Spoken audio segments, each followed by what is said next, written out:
Ma credo appunto che la cosa più da segnalare è come stiamo dando una bella risposta anche ai quartieri. Grazie alla collaborazione con le municipalità garantiamo una estate coinvolgente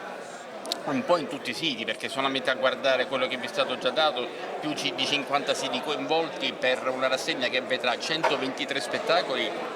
nell'ambito della rassegna Summerfest, più altri 83 spettacoli nell'ambito di Palcoscenico Catania, rassegna che peraltro per adesso è programmata fino a settembre ma che durerà poi fino a dicembre. Artisti di fama internazionale, un format alla Villa Bellini forse più sbilanciato verso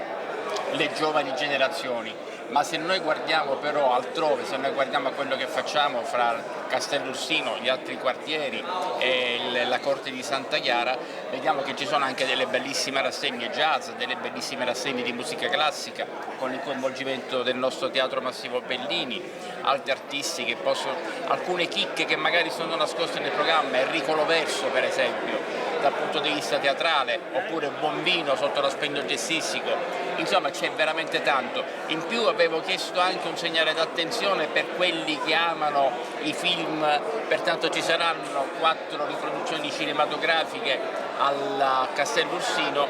e mi piace anche dire che ho desiderato fortemente, lo devo ammettere, è stata la mia debolezza, che ci fosse un film che mi caratterizza molto, l'ora legale ovviamente. Quindi questo tutto squisitamente gratuito, ci saranno alcuni eventi a pagamento al cortile Platamone, ma sono veramente residuali rispetto all'intera offerta che stiamo proponendo. Credo che sia un bel segno di vitalità della nostra città, un bel segno di effervescenza. Devo dire grazie alla direzione cultura, dal direttore Di Caro, a tutti i collaboratori perché hanno lavorato indefessamente per garantire quest'estate non solo ai catanesi, ma noi ci attendiamo anche a tantissimi altri che vengono a Catania e che stanno cominciando ad apprezzarne la qualità, la straordinarietà in ogni angolo della città.